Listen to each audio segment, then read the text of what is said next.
Hola, ¿qué tal? Muy buenas noches. Les doy la más cordial bienvenida a nuestra segunda sesión en vivo del módulo número 3.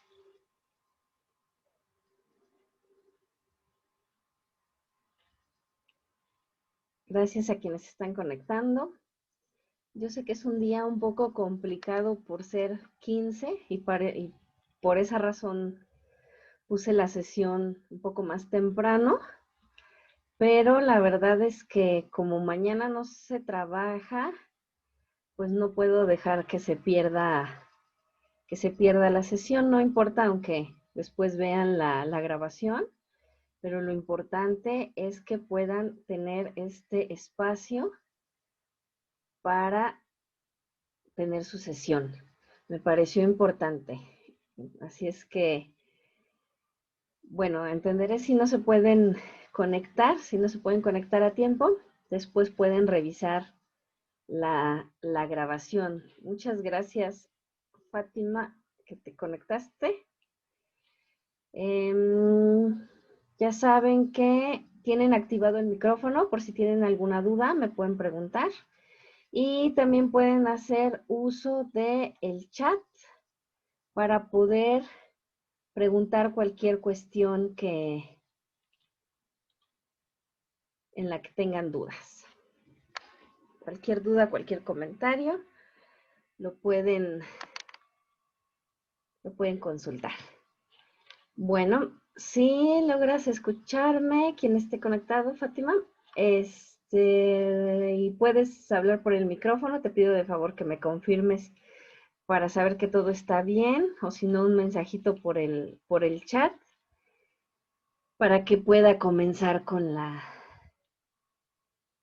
sesión.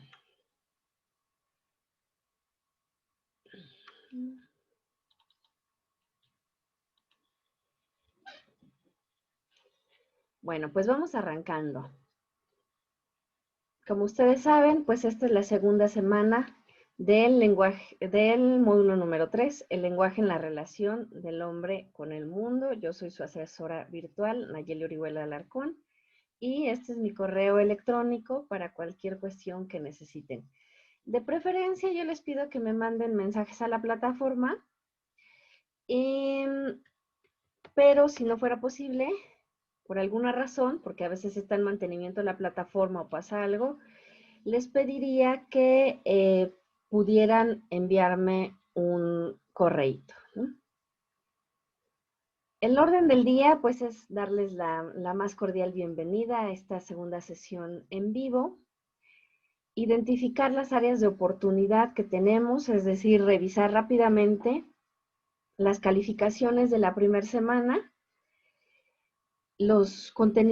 revisar los contenidos académicos de la semana, atender sus dudas, y si no hubiera dudas, yo les estaría brindando algunas recomendaciones para que puedan realizar lo mejor posible sus actividades de la semana. Entonces, ahí está. Esta unidad número 2 se llama el estudio de los fenómenos naturales desde una perspectiva interdisciplinaria. El propósito es identificar el conocimiento expresado en múltiples textos mediante la lectura de diversas fuentes sobre un fenómeno natural para desarrollar una postura intertextual e interdisciplinar. La semana pasada estuvimos revisando a la historia y algunas ciencias sociales. Esta semana nos vamos a enfocar en el estudio de la biología y de otras ciencias naturales. Este propósito se enfoca en que ustedes puedan, desde diferentes disciplinas, analizar fenómenos naturales y que los puedan revisar también desde diferentes textos. Son diferentes tipos de texto que vamos a estar revisando en unos momentos. Está cargando. A ver, si quieren participar pueden hacer uso de sus micrófonos, y si no van a participar y hay ruidos alrededor, les pido de favor que puedan Le di el seguir. cubrebocas para que le diera así y nada más lo agarro. A ver, hay alguien que está hablando ahí y que la estoy escuchando. Laura. Sí, ya voy. Si tienes alguna duda puedes hacer uso del micrófono y si no, podrías silenciar el micrófono. Perfecto, muchísimas gracias. Si tienes dudas, ya sabes que puedes utilizar el micrófono o si no, escribirme un mensajito por el chat. Continuamos. ¿Cuáles son los aprendizajes esperados de esta semana? Esta semana estamos esperando que ustedes reconozcan el concepto de ciencia, de pensamiento científico, que puedan abordar diferentes fenómenos naturales y revisar la intención comunicativa que tienen, valorar el papel del conocimiento científico, distinguir las particularidades de las ciencias naturales y poder identificar las diferentes disciplinas que hay dentro de las ciencias naturales y las diferentes expresiones que tiene la biología también. En esta semana en particular estaremos abordando esa ciencia. La biología es una ciencia y la biología tiene ramas que estudian los distintos fenómenos, ya sean naturales, y esos están expresados como ramas de la biología. Es importante hacer esta distinción porque la van a estar utilizando para realizar sus actividades integradoras. Esos son los aprendizajes que ustedes deben de alcanzar al término de esta semana. Áreas de oportunidad. No sé cómo quitar esto. Las áreas de oportunidad son todas aquellas áreas que yo identifiqué en las que ustedes pudieran mejorar, dependiendo de la retroalimentación que yo les di y de las calificaciones que obtuvieron la semana pasada. Una de las áreas que pude identificar es que definitivamente sí suelen cometer plagio, a veces de la actividad completa y a veces de ciertos párrafos. Acuérdense que esto no se vale. Estas actividades que estamos desarrollando tienen que ser escritas todas con sus propias palabras. Cuando les piden hacer un resumen, no quiere decir que copien y peguen fragmentos de textos y que los pongan en su actividad. Eso no es correcto. Lo que tienen que hacer es leer el texto y con sus propias palabras escribir un resumen. Ya sé que hay algunas palabras o algunas frases que definitivamente tengan que copiar y pegar textualmente porque utilizan lenguaje especializado. En ese caso, sí lo pueden hacer, pero tienen que entrecomillar la cita y poner la referencia que utilizaron. Pero si les piden un resumen, por ejemplo, y copian y pegan completos párrafos de una lectura, eso no es un resumen, eso es copiar y pegar partes de un texto. Y eso se considera plagio y se evalúa con 0. Un resumen consiste, como ya les dije, en hacer una lectura, obtener las ideas principales y expresarlas con sus propias palabras. Casi no se les pide reflexiones que estén basadas en alguna investigación y cuando se les solicita, se dice explícitamente, investiga en internet. Y ustedes pueden hacer esta investigación, pero tampoco se vale copiar y pegar fragmentos completos en sus actividades. Cuando se trata de síntesis, resúmenes, etcétera, siempre deben de hacerlo ustedes con sus propias palabras. También han estado entregando algunas actividades incompletas. Mi recomendación es que revisen todas las secciones de las actividades, porque en ocasiones se les olvida y solo envían una parte. Para eso les ayuda que revisen las instrucciones, que revisen la rúbrica. En la rúbrica se contiene todos los elementos, todos aquellos criterios con los que vamos a evaluarles. Así es que antes de mandar sus actividades, revisen que se cumpla con todos los criterios que vienen establecidos en la rúbrica, con la extensión, con todas las secciones, con los conceptos que deben de utilizar, con las lecturas que deben de revisar.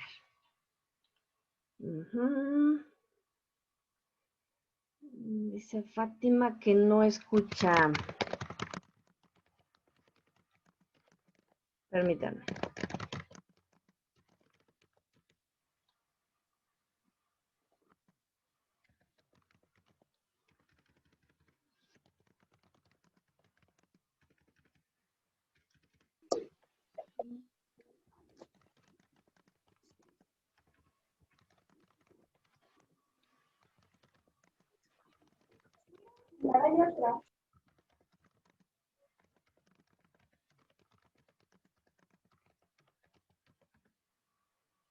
Cuando no puedan escuchar, tienen que salirse de la sesión y volver a ingresar. Y cuando ingresan hay un recuadro que les dice ingresar a través del micrófono, del audio de la computadora o del celular.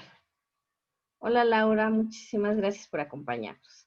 Bueno, ¿qué más áreas de oportunidad? La ortografía y la redacción. Acuérdense que este es un módulo que está muy centrado en el lenguaje.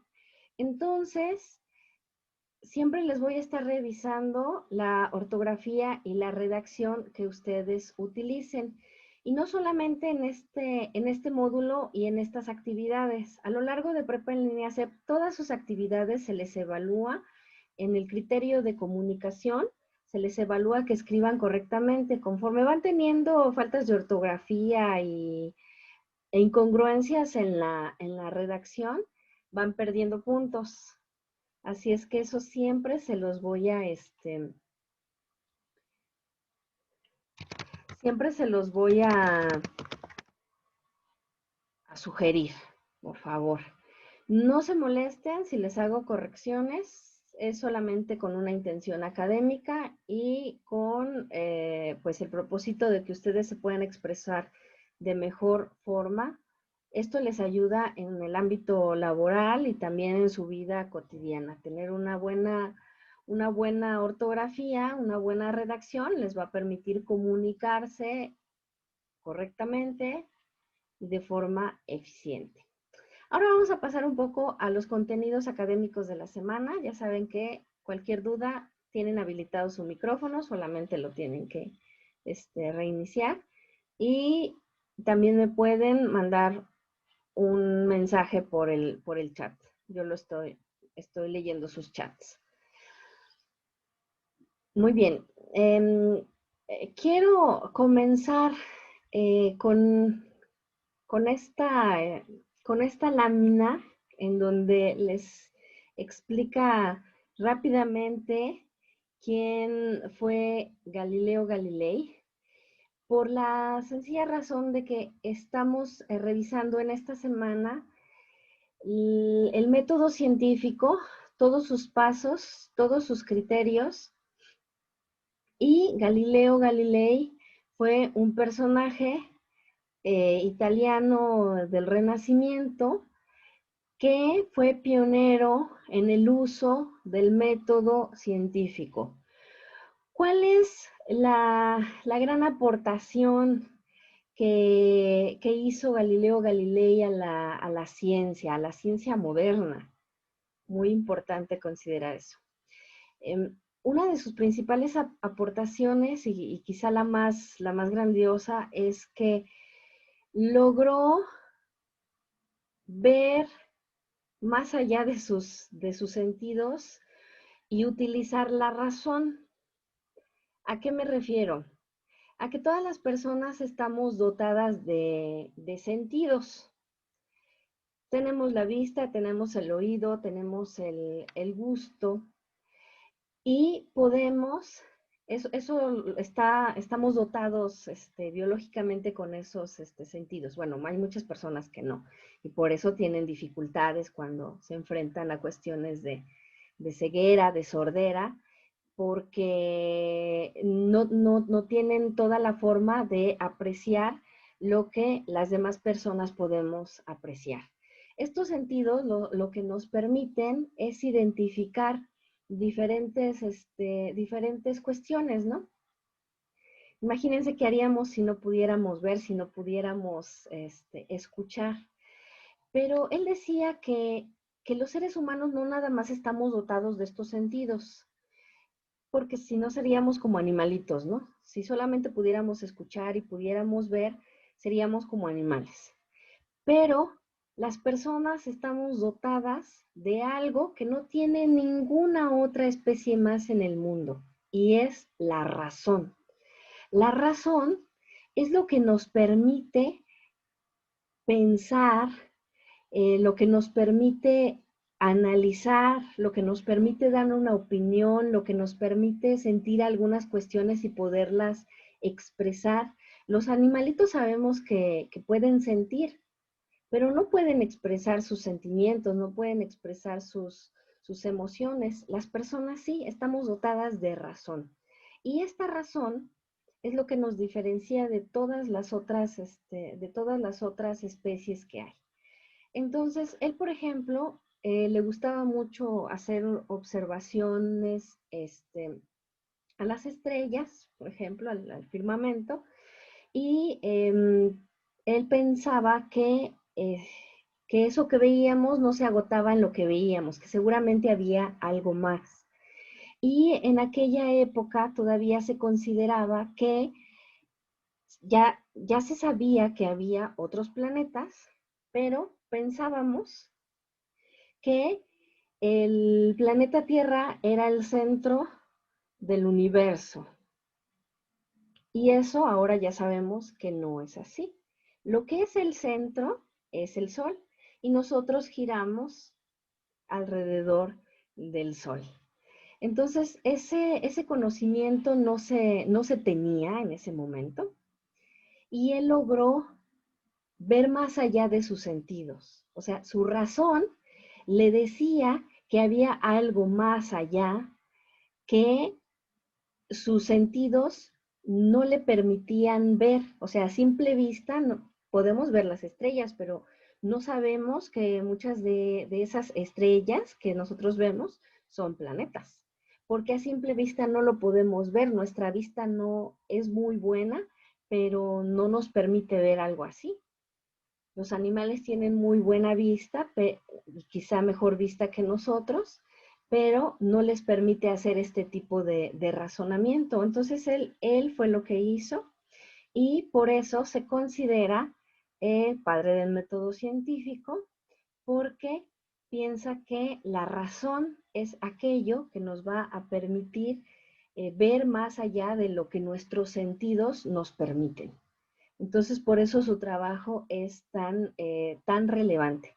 Y para eso construyó algunos artefactos, como los telescopios, que le permitían poder mirar más allá de lo que su simple vista le permitía. Bueno, en aquel tiempo en el que él vivió no le dejaron expresar bien sus conocimientos y le hicieron negarlos, ¿no? En ese momento. Y él decía, bueno, aunque se niegue, de todos modos sigue sucediendo, porque eso es algo que no depende de los seres humanos. Esas son cuestiones que tienen que ver cómo se dan ciertos fenómenos naturales, ¿no? Por eso hago referencia a él. Ahora, a partir de ese conocimiento que él brindó, podemos definir un poco lo que es el método científico y lo que es la ciencia. La ciencia, para efectos de este módulo que vamos a estar revisando en estas semanas, se define como aquel conjunto de conocimientos estructurados sistemáticamente. Es una actividad que se caracteriza por buscar las causas de los fenómenos, intenta comprender cómo y por qué suceden los fenómenos. Y para hacerlo tiene un método. Este método consiste en al menos 4 pasos que son la observación, el planteamiento de la hipótesis, la experimentación y la conclusión. La observación, si solamente nos quedáramos en la observación, no sería aplicado correctamente el método científico porque estamos limitados en nuestros sentidos. No podemos escuchar tan finamente como podría escucharse a través de ciertos mecanismos, no podemos ver a simple vista el cosmos, como sí lo podríamos hacer si tenemos un telescopio, por ejemplo. Entonces, el método científico comienza así con la observación, pero el paso y muy importante es el segundo, que tiene que ver con el planteamiento de hipótesis y que está muy vinculado con el razonamiento que tenemos las personas.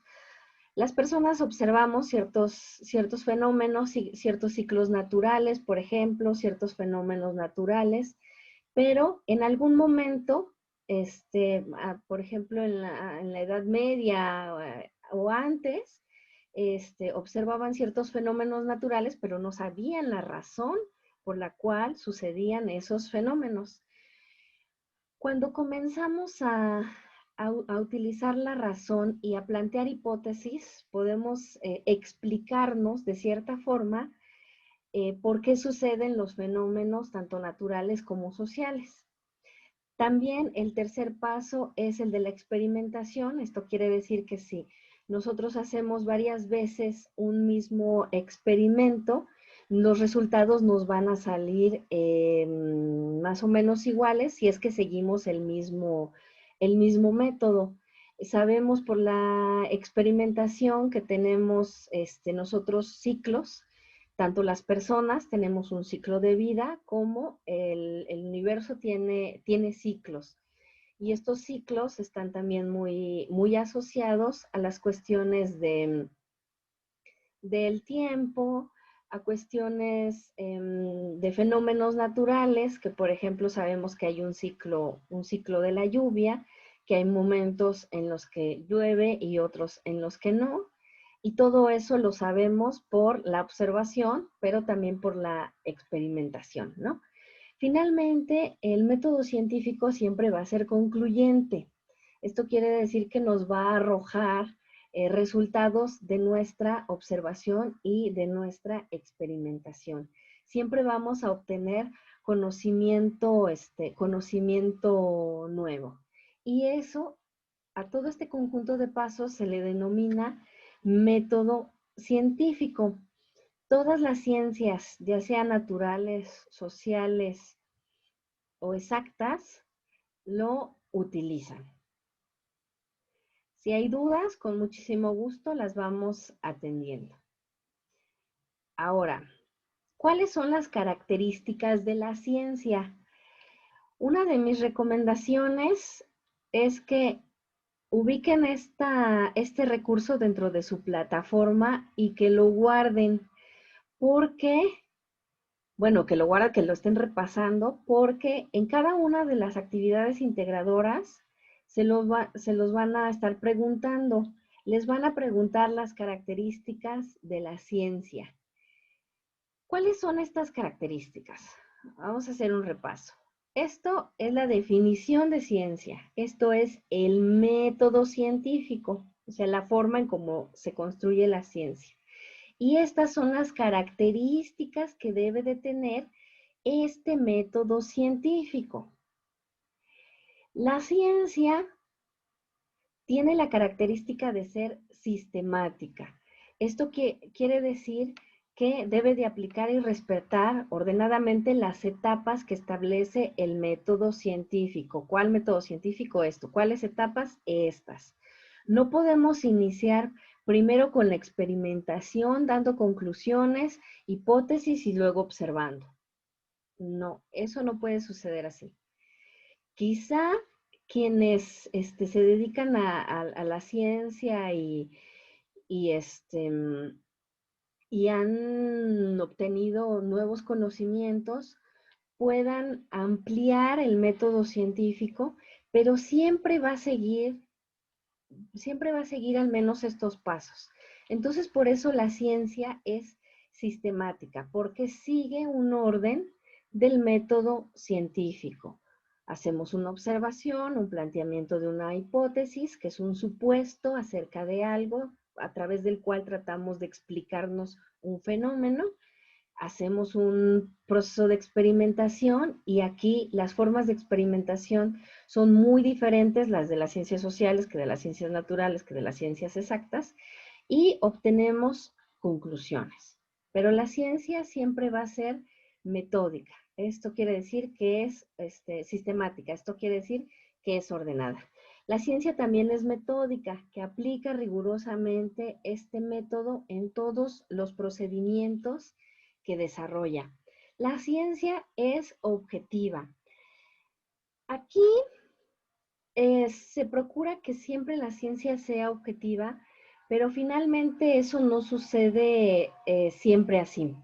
Yo les compartí en la sección de sus recursos de la sección de avisos un video muy interesante de un seminario que estoy tomando acerca de si la ciencia es objetiva.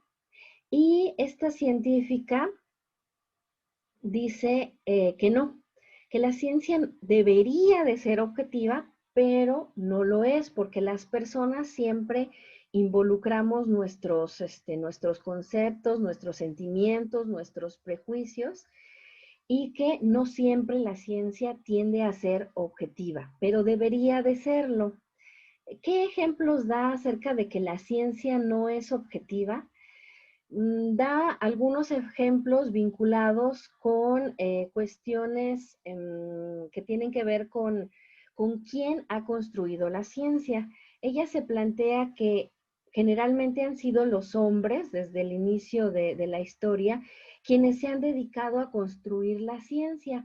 Entonces los hombres han construido la ciencia desde su muy particular punto de vista y no se ha considerado todo aquello que tiene que ver con las mujeres. Entonces, que si se considerara lo que tiene que ver, con lo que tiene que ver con las mujeres, sería totalmente diferente. Por ejemplo, la teoría de la evolución, que pensamos que fue el trabajo el que permitió que evolucionara la especie humana. Y hay quienes han hecho estudios en donde han revisado que no es el trabajo, sino que es el trabajo de cuidado y de maternidad y de recolección de frutos, actividades esencialmente vinculadas con las mujeres, las que permitieron la evolución de la especie humana. Entonces, dependiendo de quien escriba, la historia, o quien escriba la ciencia, va a tener una cierta intención. Si se escribe todo desde el punto de vista de los hombres, ellos van a decir una cosa, y si se escribe desde el punto de vista de las mujeres, vamos a argumentar otra cosa. Lo importante aquí sería que, que las mujeres estuviéramos muchísimo más involucradas en la ciencia para poder dar nuestro punto de vista y hacer que el conocimiento científico se construya lo más objetivo posible.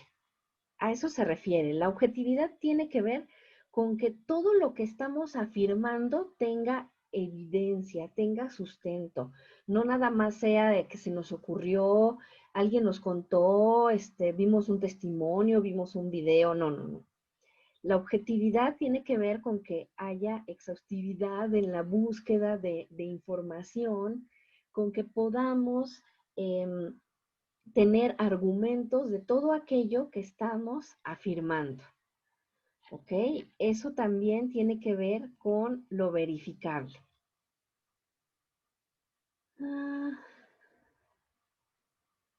Permítanme contestar un chat que me mandaron. A ver, es que no me logran escuchar, entonces si doy respuesta así, pues no van a poder. Bueno, la ciencia también es verificable porque todos los conocimientos que presenta se pueden comprobar, ¿no? A diferencia de el pensamiento cotidiano, a diferencia de las creencias, a diferencia de las supersticiones, la ciencia sí se puede verificar. Si seguimos el método científico, siempre vamos a dar con la misma respuesta. La ciencia siempre es verificable. Todo aquello que esté vinculado con el pensamiento mítico, religioso, etcétera, es una cuestión de fe, pero eso no se puede verificar. A eso se refiere con esta característica de la ciencia. Y la ciencia es modificable. La ciencia no es la misma ciencia que hemos tenido desde Galileo a la que tenemos actualmente. Hemos estado desarrollando diferentes instrumentos, diferentes herramientas que nos permiten evaluar los conocimientos que tenemos acerca de la ciencia. Entonces, lo que antes era una teoría, probablemente ya haya cambiado. Como anteriormente se había dicho, por ejemplo, que Plutón era un planeta y recientemente se descubrió que no lo es, que no tiene las características para ser un planeta. La ciencia va cambiando de paradigmas. Y en ese sentido se puede modificar. La ciencia siempre es progresiva, puede ir avanzando. Algún otro tipo de pensamiento no. El pensamiento, por ejemplo, el pensamiento religioso no ha cambiado mucho, más bien no ha cambiado casi nada desde hace más de 500 años. Siguen teniendo el mismo tipo de información y de pensamiento. El pensamiento religioso, por ejemplo, no es modificable. Y el pensamiento científico sí, siempre es progresivo. Ojo con esto, no quiero decir que esté mal el pensamiento religioso. Eso depende de cada quien. Bueno, estas son las características de la ciencia. Ahora vamos a revisar algo más porque nos va a servir para la realización de sus actividades de esta semana, que es cómo se identifica una fuente confiable. Y vamos a regresarnos un poquito a nuestro método científico. Cuando se brindan conclusiones, por lo general en la ciencia se suele divulgar la información que se obtuvo de todo este método que se siguió. Cuando se generan las conclusiones de la ciencia, esta suele plasmarse en algunos reportes, en artículos, en libros, que tienen la característica de cumplir con ciertos criterios de confiabilidad. Estos criterios de confiabilidad son como unos ciertos criterios que deben de cumplir los textos para que nosotros podamos identificar si son fuentes confiables o si no son fuentes confiables. Por ejemplo, cuando nosotros revisamos un texto, lo primero que debemos de identificar es que tenga un autor o una autora para saber quién escribió esa información. Si ha escrito otros textos vinculados, si es una persona que ha estudiado, que tiene una cierta trayectoria en el área, entre otras. También debemos de verificar las fuentes. Un texto que es confiable, por lo general, hace referencia a otros textos. Como ya les contaba, la ciencia es modificable y también va evolucionando. Esto quiere decir que quienes escriben acerca de ciencia, quienes se dedican a la ciencia, por lo general tuvieron que haber consultado previamente otros textos. Es muy difícil que alguien presente una teoría nueva sin tener otros referentes. Eso, mm, que yo sepa, no se ha visto mucho. Hay que ser un científico, en verdad, o que no siga los pasos, o que sea muy novedosa su investigación, pero créanme que eso no suele suceder. Siempre estamos basados en conocimientos previos, y esto quiere decir que nuestro texto debe de citar fuentes que consultamos previamente. Si no trae otras fuentes, quiere decir que seguramente no es confiable. O sea, si alguien solamente se pone a hablar de algo, como en los blogs, que pasa mucho, que a alguien de repente así, ay, no, yo no estoy de acuerdo y voy a escribir y voy a poner que esto no, pero no presenta sus fuentes, no presenta nada de lo que ha revisado para poder argumentar algo así. Entonces, si un texto no contiene fuentes, no es confiable. En cuestión de Internet, el dominio de la página también les dice mucho. Una fuente confiable es una fuente que proviene de algún centro de investigación, de alguna universidad, de instituciones del propio gobierno, em, y eso se ve con el dominio de la página. Cuando ustedes ven que es www y cómo termina la página, si termina en .edu, eso quiere decir que es una página educativa, o ORG, que es de una organización no lucrativa o no gubernamental. .gov quiere decir que es una página de alguna institución del gobierno. Y ese tipo de páginas suelen contener información confiable. La actualización, ustedes tienen que ver cuándo fue publicado ese texto. A lo mejor ya pasaron muchísimos años y ya no tiene sentido lo que estamos leyendo. Puede tener sentido si es una cuestión histórica lo que estamos leyendo, pero si queremos saber información, por ejemplo, de lo del COVID, y queremos tener la información más actualizada y revisamos algo de hace 6 meses, cuando estaba comenzando aquí, pues esa información ya no va a estar actualizada, porque ya todo el conocimiento científico ya avanzó, ya ahorita ya sabemos cosas que no sabíamos hace 6 meses. Entonces, la actualización de esa información es importante por esa razón. La estética y el diseño, por ejemplo, de una página también nos dice mucho acerca de si es confiable o no es confiable a simple vista. Una página que tiene errores de ortografía o de sintaxis no puede ser confiable, nunca, nunca.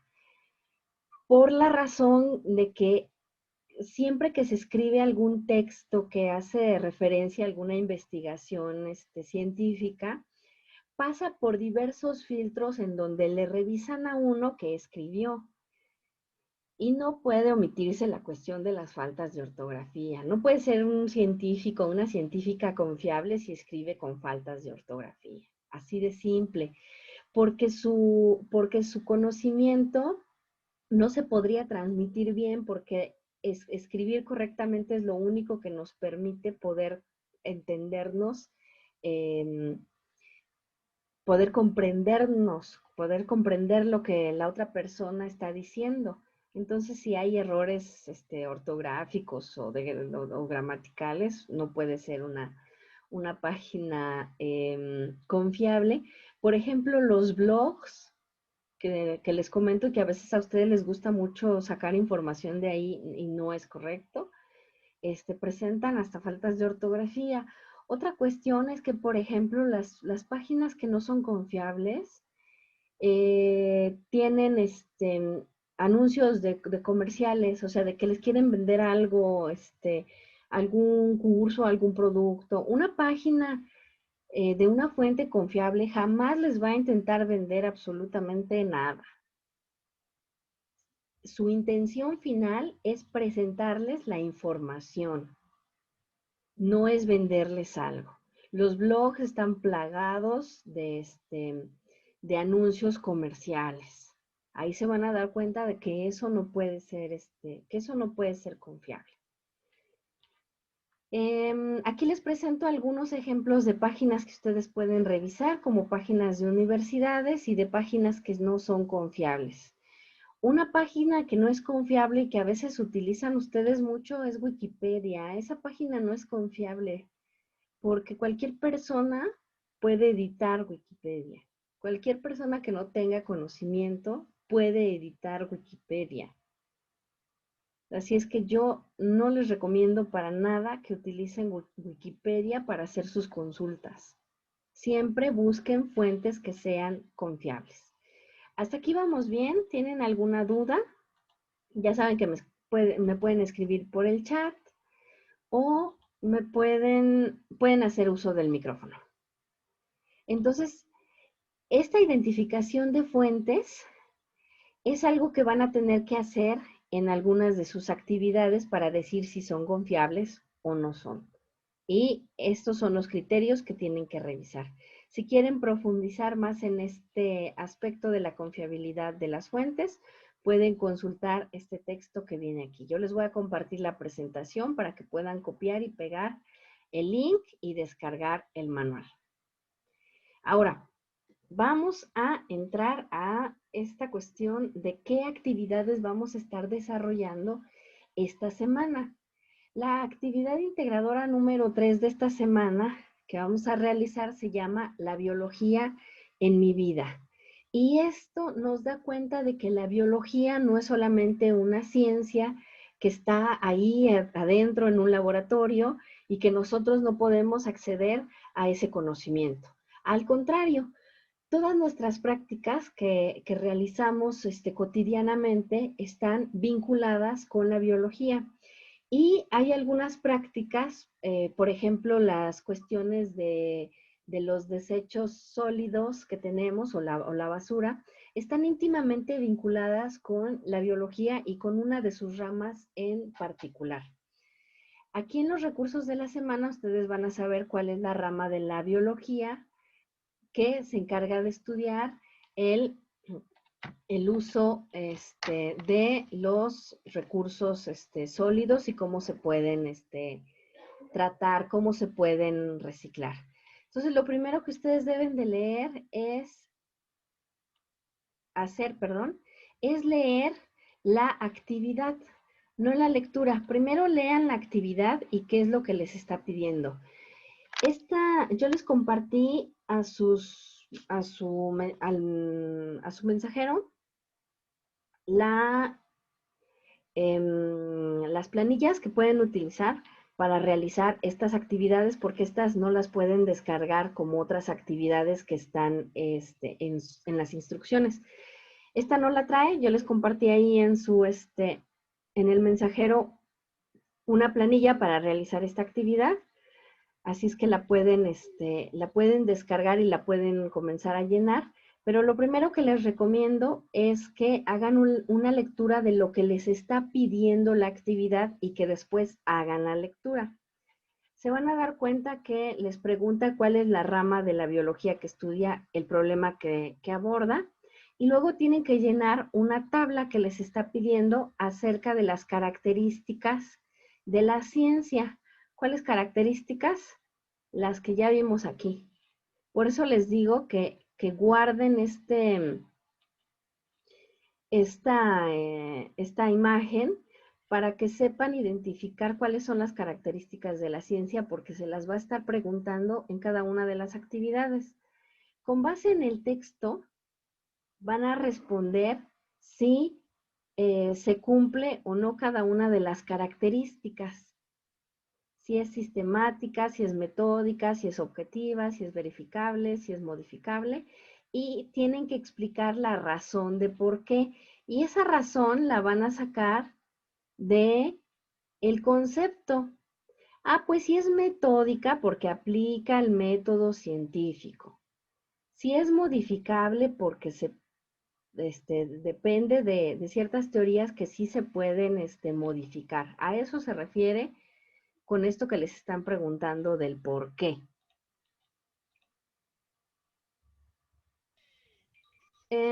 Sí, Sí, Fátima, tú puedes hacer tu actividad en Word.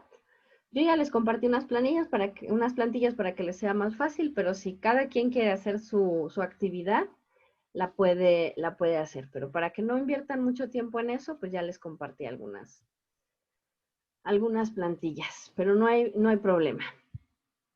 Bueno, después de eso tienen que mencionar 3 ejemplos de cómo abordan el problema de la basura otras disciplinas.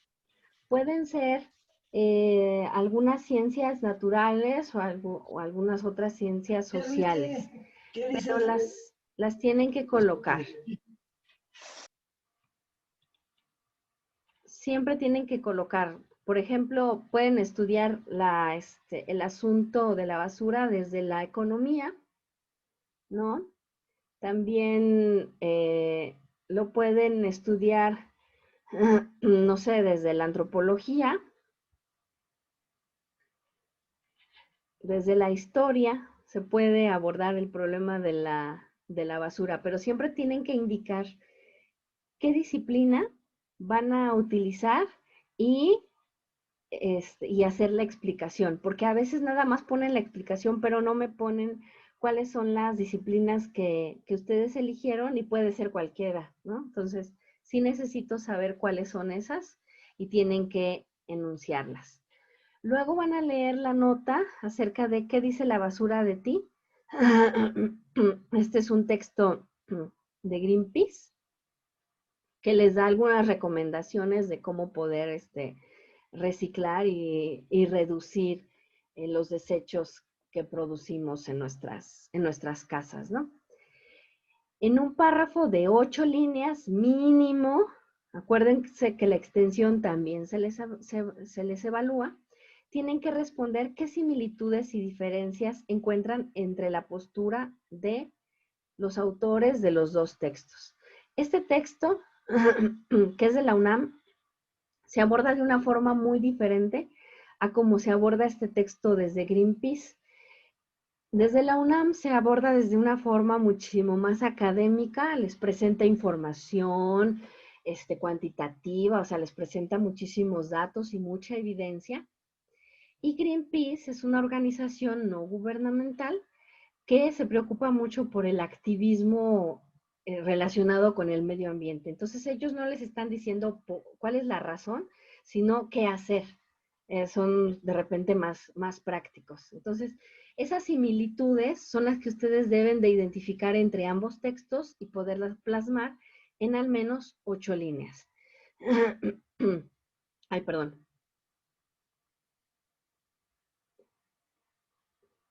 Para concluir, deben de responder en media cuartilla.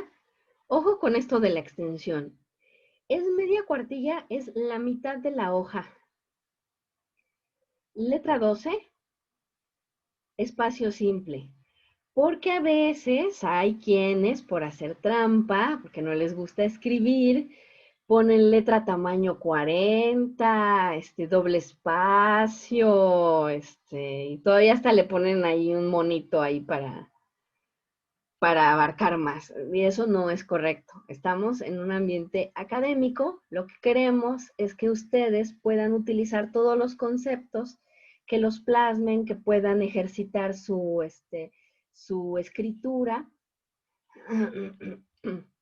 Esa es la intención y por eso se les piden extensiones. No crean que nada más se nos ocurrió. No, tiene un sentido académico importante.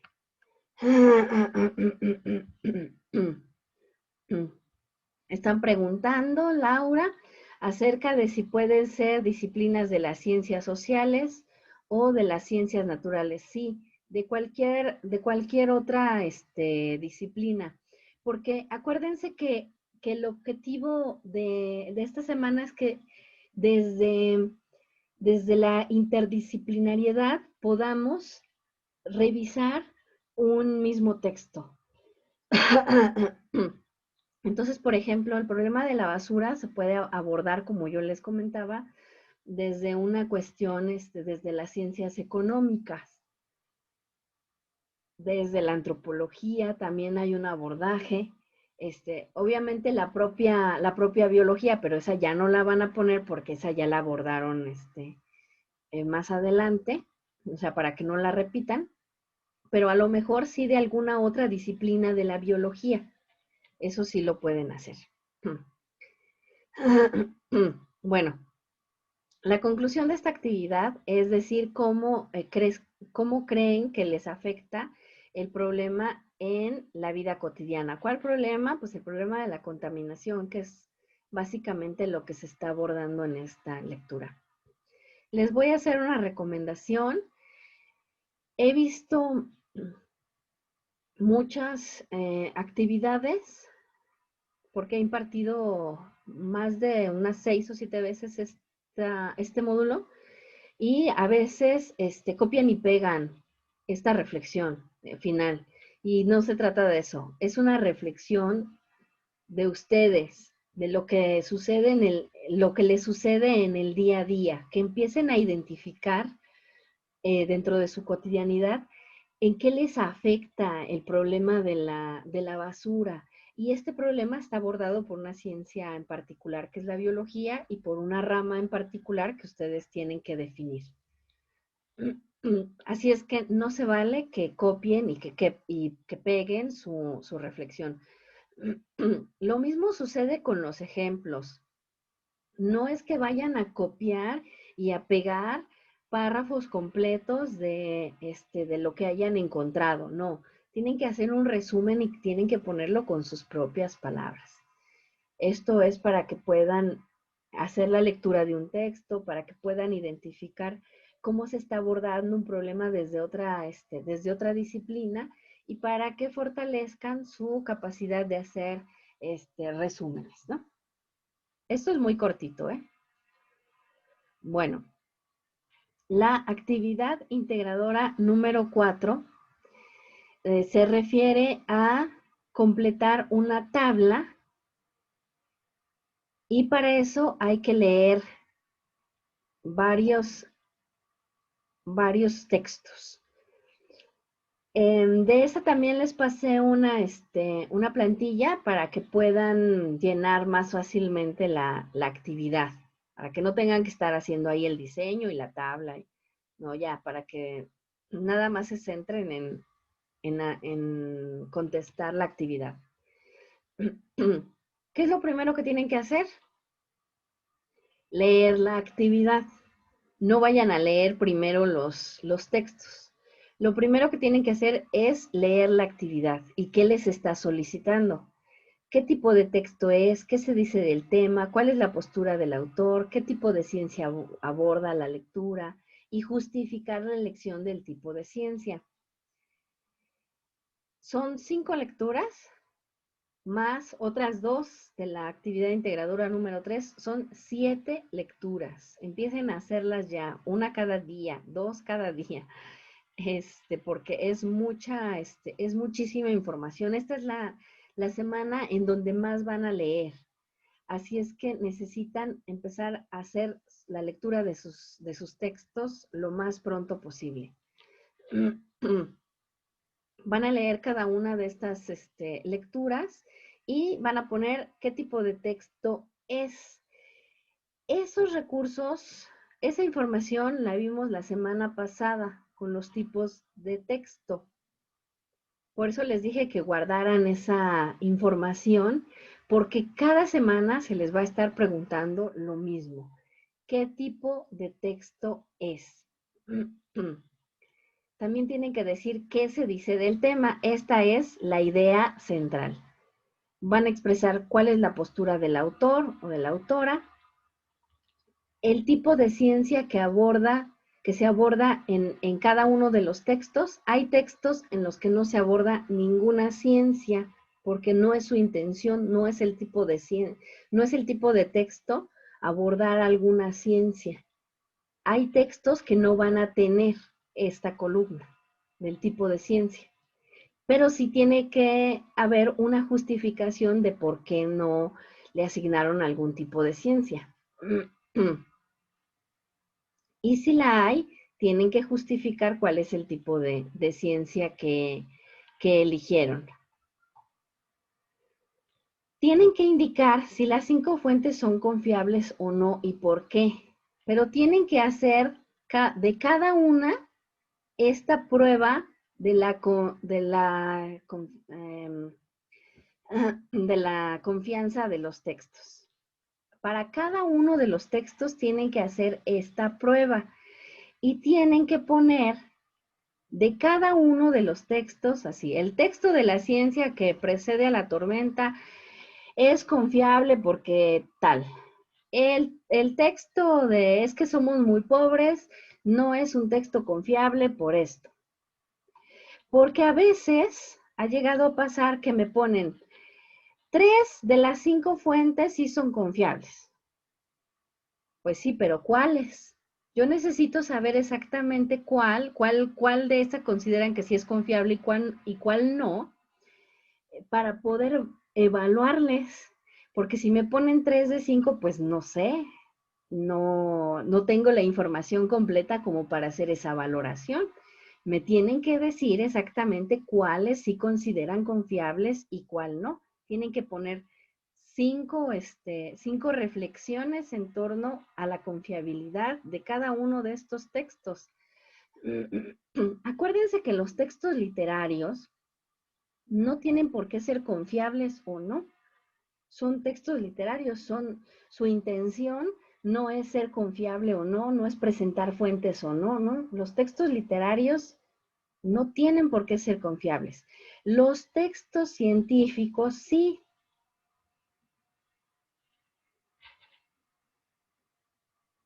Pero los textos literarios no hay necesidad de eso. No sé si hasta acá tengan alguna duda. Me pueden ir consultando con muchísimo gusto. Entonces, van a identificar si las fuentes son confiables o no y por qué, y hacer su listado. Y luego contestar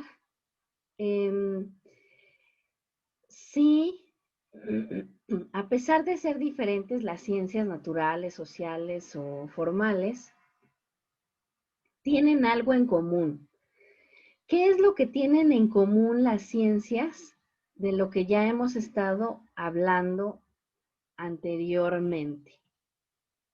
¿Quién me puede decir qué tienen en común las ciencias, todas las ciencias? Ahí por el chat o por el micrófono. ¿Qué tienen en común las ciencias? Independientemente de si aborden temas sociales o temas de fenómenos naturales o sean ciencias exactas. ¿Qué tienen en común las ciencias? A ver, contéstenme ahí en el chat. A ver, vamos a ver. El método científico. Efectivamente, lo que tienen en común todas las ciencias, independientemente de la ciencia que se trate, es que todas usan el método científico. Si no, no son ciencias. Hay muchas personas que piensan que las ciencias sociales, como la historia, la antropología, la sociología, no son ciencias, porque no son, porque no ven a las personas que nos dedicamos a las ciencias sociales en un laboratorio con ciertos, no, son ciencias porque utilizamos el método científico con otras herramientas. Vemos a la población, la analizamos, hacemos experimentación, conclusiones. Las ciencias sociales son ciencias. A veces se quieren demeritar porque creen que tienen menos complejidad que las ciencias exactas, como las matemáticas. Y eso no es así. Todas las ciencias utilizan este método. Entonces, eso es lo que les están preguntando aquí. A pesar de ser diferentes, ¿tienen algo en común? Bueno, pues eso ya lo revisamos ahorita. Bueno, luego les están preguntando, en función de las lecturas realizadas, se elabora un texto de media cuartilla en donde expliquen cuáles son las consecuencias de las tormentas y huracanes en el ecosistema. Para esto, si es que no lo saben, tendrían que buscar textos que sean confiables para poder responder estas preguntas. ¿Cuáles son las consecuencias de las tormentas y huracanes en el ecosistema? Así es que tienen que leer e investigar muchísimo.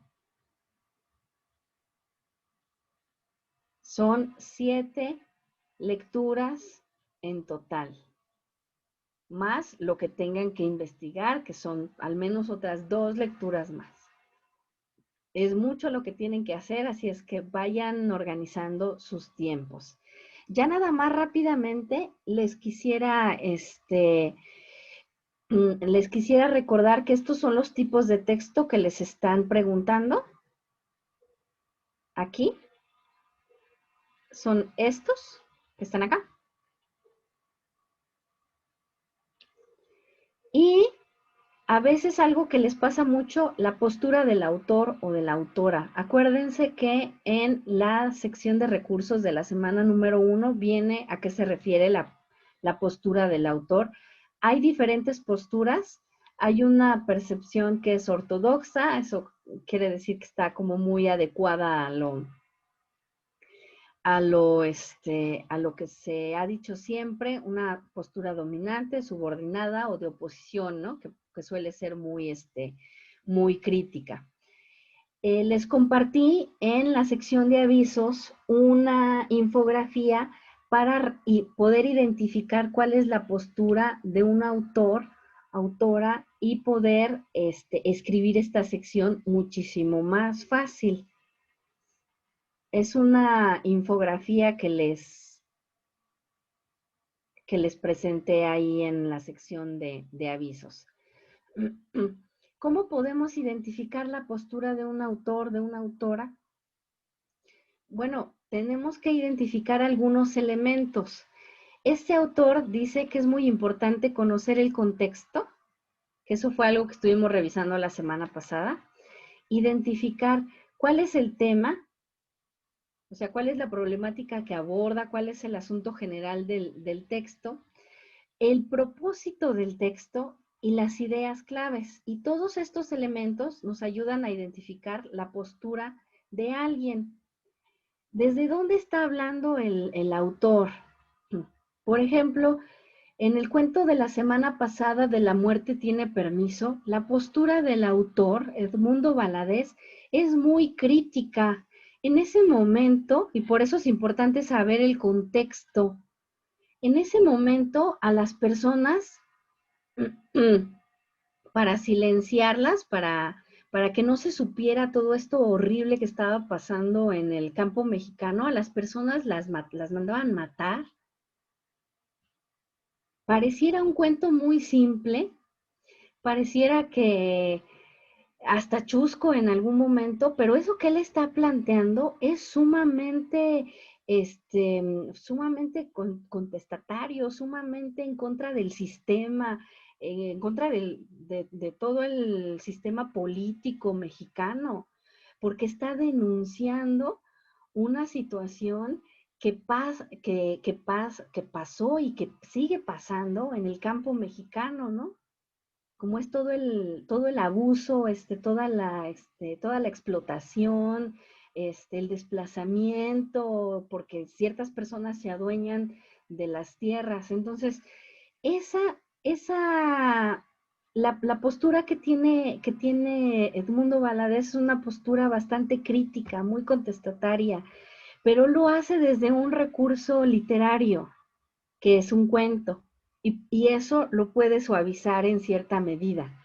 Imagínense que eso, escrito con otras palabras, en esa misma época, que hubiera sacado en vez de un cuento, hubiera sacado una noticia en donde, o un reportaje en donde dijera, no, pues fíjense que a los campesinos de tal pueblo les están haciendo esto, esto y esto. Lo matan. Eso es lo importante de conocer el contexto. No es lo mismo que ahorita alguien se ponga a hacer una denuncia, ya tenemos más elementos pues como de protección, vivimos en una sociedad más democrática, pero antes no, en el tiempo en el que Edmundo Valadez escribió eso, Si lo hubiera escrito de otra forma, pues hubiera terminado bastante mal el autor. A eso se refiere con identificar la postura de un autor. ¿Por qué razón alguien querría escribir un texto? Eso es lo que tienen que dar cuenta cuando les piden la postura de los autores. Hay muchas posturas de denuncia, hay muchas posturas muy innovadoras de decir, no, pues ahora lo que tenemos que hacer es algo diferente. Hay posturas muy propositivas, como por ejemplo la que tienen en alguno de sus textos de ahí, en donde les dicen, sí, sí, tenemos muchos problemas, pero la forma de solucionarlos puede ser esto. Eso es una postura muy propositiva, ¿no? La intención de un cuento no es decirnos qué vamos a hacer, sino solamente detonarnos la reflexión, ¿no? Entonces, esa es la intención que tienen los diferentes textos, pero de todos modos yo les compartí esta infografía en la sección de avisos por si les interesa profundizar en ese tema, fortalecerlo y poder presentar una postura, un análisis de la postura pues muchísimo más amplio. ¿Dudas? ¿Comentarios? Ya estamos en tiempo, pero yo me puedo dar algunos minutos todavía para contestar si tuvieran alguna duda. ¿Cómo ven? ¿Es mucho lo que tenemos que hacer? ¿O si acabamos a tiempo?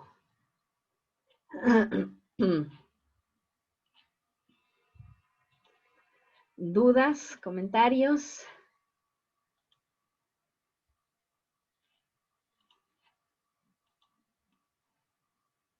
Dicen que todo bien, muy bien. Bueno, acuérdense que... No, aquí sí me parece que en todas les dice la extensión que deben de abordar.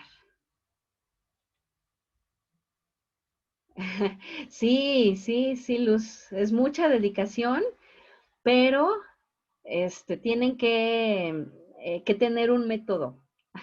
Un método tanto de lectura y un método para organizar sus actividades. Pueden hacer 2 lecturas al día.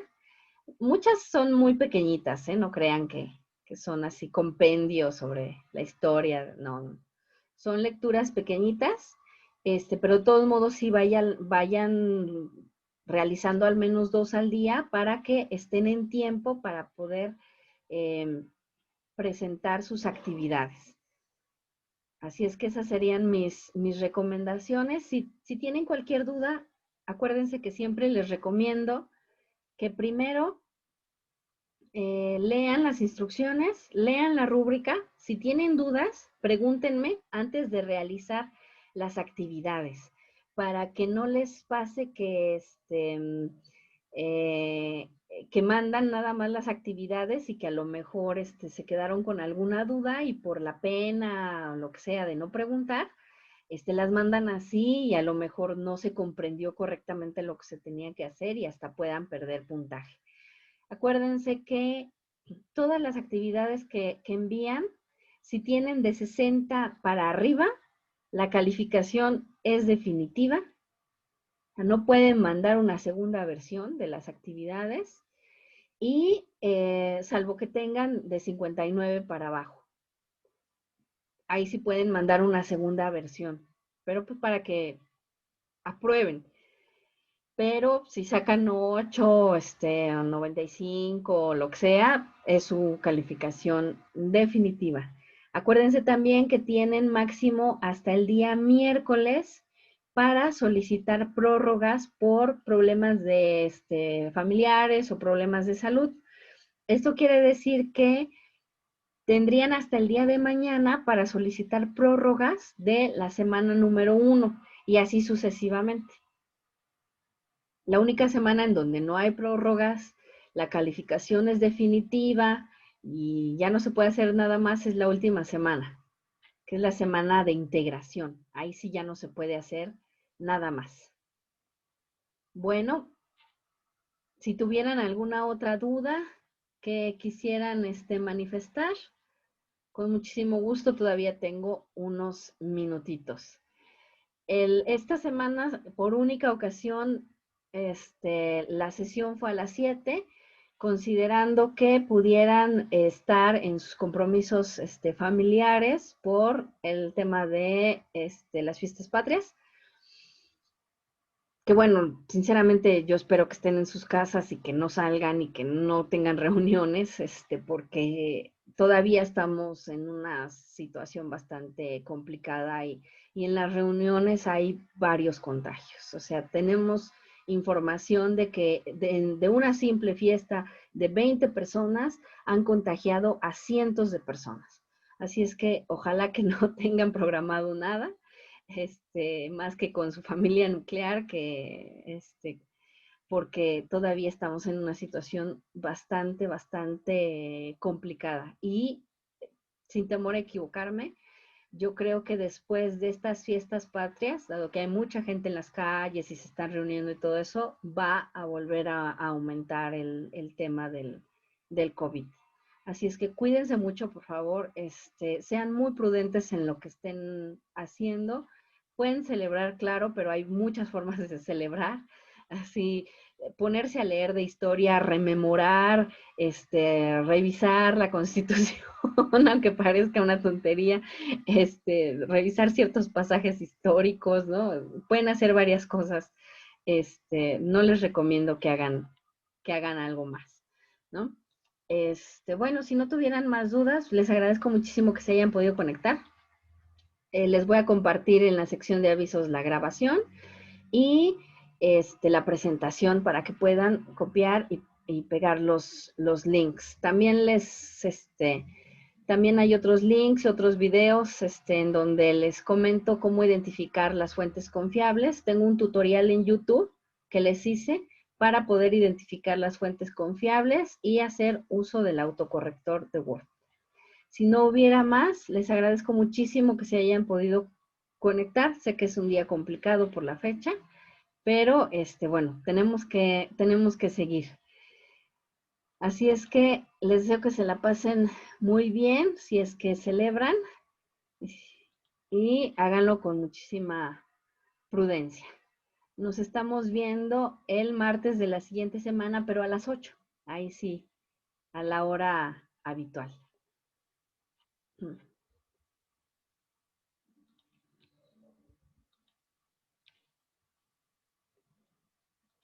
Gracias por conectarse.